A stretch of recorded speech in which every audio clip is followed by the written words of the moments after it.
औज़ुबिल्लाहिमिनश्शैतानिर्रजीम बिस्मिल्लाहिर्रहमानिर्रहीम। Boiling point क्या होता है? The temperature at which the vapour pressure of a liquid becomes equal to the atmospheric pressure या फिर एनी एक्सटर्नल प्रेशर। वो टेम्परेचर जिस टेम्परेचर पे लिक्विड के वेपर का प्रेशर बैरूनी प्रेशर के बराबर हो जाता है उसको कहते हैं बॉइलिंग पॉइंट। पहले आप डिफाइन लिखेंगे इसकी और उसके बाद एक्सप्लेनेशन लिखेंगे। When a liquid is heated, its molecules gain energy. The number of molecules which have more than average kinetic energy increases.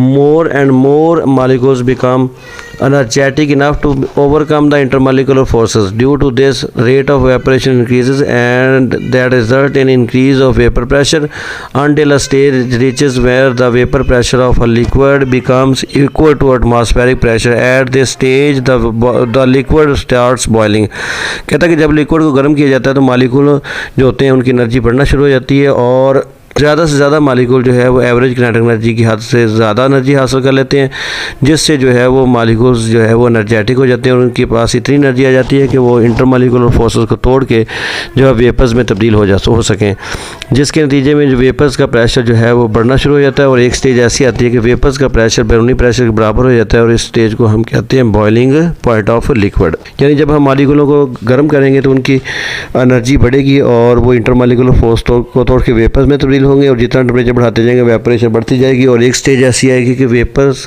बैरूनी प्रेशर बराबर हो जाएगा और लिक्विड बॉयल करना शुरू कर देगी। अब देखिए आपके पास कुछ एग्जांपल्स दी हुई हैं। एक ग्राफ बनाया हुआ है, वाई एक्सेस पे वेपर प्रेशर दिया हुआ है और एक्स एक्सेस पे टेम्परेचर दिया हुआ है। तो देखिए मुख्तलिफ़ चीज़ों का वेपर प्रेशर जो है वो टेम्परेचर के बढ़ाने से मुख्तलिफ़ तरीके से बढ़ता है। जैसे ईथर है, इसमें इंटरमालिक्यूलर फोर्सेस कम होती हैं, ये लो टेम्परेचर पे ही इसका वेपर प्रेशर बहुत ज़्यादा है। थोड़ा सा टेम्परेचर बढ़ाया 34.8 डिग्री सेंटीग्रेड टेम्परेचर किया तो ये 760 इसका वेपर प्रेशर हो गया, तो ये बॉयल करना शुरू कर दिया इसने। इसी तरह अल्कोहल है, इसको गर्म करते गए 78 डिग्री सेंटीग्रेड पे जाके इसका वेपर प्रेशर बैरूनी प्रेशर के बराबर हो गया। 760 बैरूनी प्रेशर होता है हर चीज़ पे आम तौर पे, तो ये 78 पे बॉयल कर गया। इस तरह पानी है, इसका टेम्परेचर बढ़ाते गए जाके 100 पे इसका वेपर प्रेशर 760 हुआ है तो 100 पे जाके बॉयल कर गया। अगर हम किसी भी चीज़ का बैरूनी प्रेशर चेंज कर दें तो बॉइलिंग पॉइंट भी चेंज हो जाएगा। आप अपनी मर्ज़ी से किसी चीज़ को बॉयल करा सकते हैं, इवन कि आप पानी को 25 डिग्री सेंटीग्रेड पे भी बॉयल करवा सकते हैं बैरूनी प्रेशर चेंज करके। तो देखते हैं ये ग्राफ जो है वो ज़ाहिर कर रहा है कि मुख्तलिफ़ चीज़ों का जो है वो बॉइलिंग पॉइंट डिफरेंट होता है। At 0 degree centigrade the vapour pressure of diethyl ether is 200 millimetre of mercury. अब डाईएथाइल ईथर इसका 0 डिग्री सेंटीग्रेड पे ही 200 मिलीमीटर ऑफ मर्करी, पहले ही प्रेशर इतना ज़्यादा है क्योंकि ये तो नॉन पोलर ईथर तो वैसे हाथ पे डालने में फ़ौरन उड़ जाता है। इसी तरह इथाइल अल्कोहल है, इसका 0 डिग्री सेंटीग्रेड पे जो है वो 25 मिलीमीटर मर्करी है और पानी का जो है वो वेपर प्रेशर 0 डिग्री सेंटीग्रेड पे 5 मिलीमीटर मर्करी है। यानी तीनों चीज़ों का 0 डिग्री सेंटीग्रेड पे वेपर प्रेशर डिफरेंट है।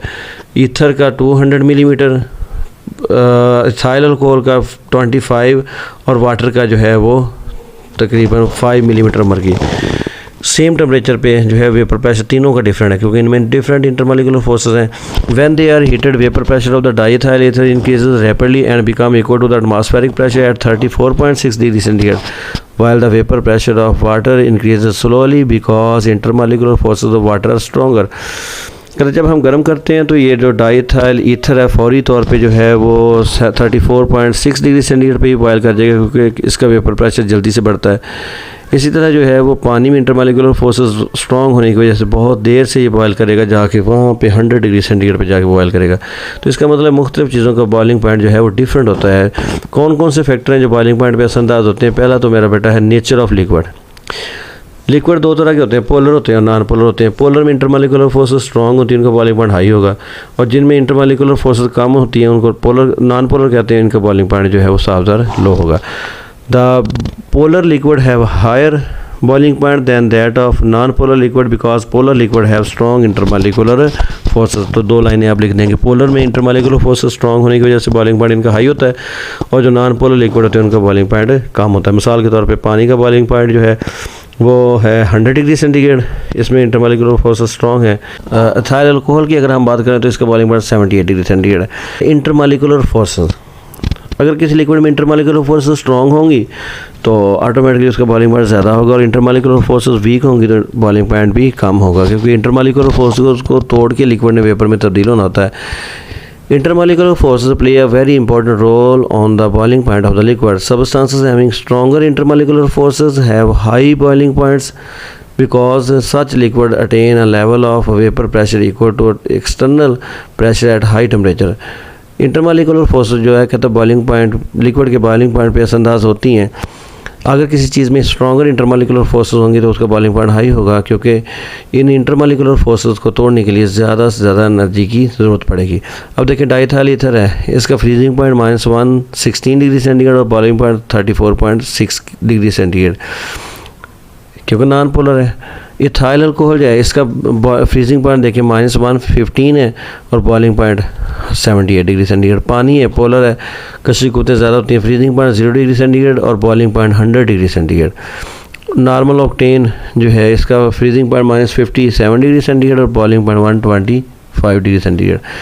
एसिटिक एसिड जो है इसका 16.6 जो है फ्रीजिंग पॉइंट है और बॉइलिंग पॉइंट 118। तो लिहाजा बॉइलिंग पॉइंट पे हम बात करें अगर, तो पोलर चीज़ों का बॉइलिंग पॉइंट ज़्यादा है और नॉन पोलर का कम है। आगे एक्सटर्नल प्रेशर, अगर हम किसी भी लिक्विड पे बैरूनी प्रेशर बढ़ाएंगे तो बॉइलिंग पॉइंट बढ़ जाएगा, क्योंकि किसी भी लिक्विड ने उस वक्त बॉयल होना है जब उसके वेपर का प्रेशर बैरूनी प्रेशर के बराबर हो जाएगा। अगर हम बैरूनी प्रेशर बढ़ा देंगे तो साफदार जो है लिक्विड को ज़्यादा हीट की ज़रूरत होगी अपने प्रेशर को बैरूनी प्रेशर के बराबर करने के लिए। तो लिहाजा boiling point of the liquid depends upon external pressure. Boiling point of the liquid is controlled by external pressure in such a way that it can be increased by increasing external pressure and vice versa. तो boiling point जो होता है बैरूनी pressure पे depend करता है और बैरूनी प्रेशर की मदद से आप किसी भी लिक्विड का बॉइलिंग पॉइंट जो है वो कंट्रोल कर सकते हैं। बैरूनी प्रेशर बढ़ाएंगे बॉइलिंग पॉइंट बढ़ जाएगा और बैरूनी प्रेशर कम करेंगे तो बॉइलिंग पॉइंट कम हो जाएगा। This principle is used in the working of pressure cooker. Pressure cooker के अंदर यही प्रोसेस यूज़ होता है। इसमें बैरूनी प्रेशर बढ़ा दिया जाता है जिसकी वजह से पानी का बॉइलिंग पॉइंट जो है वो बढ़ जाता है और हाई टेम्परेचर पे कोई चीज़ जो है वो जल्दी पक जाती है। ओके, अल्लाह हाफिज़।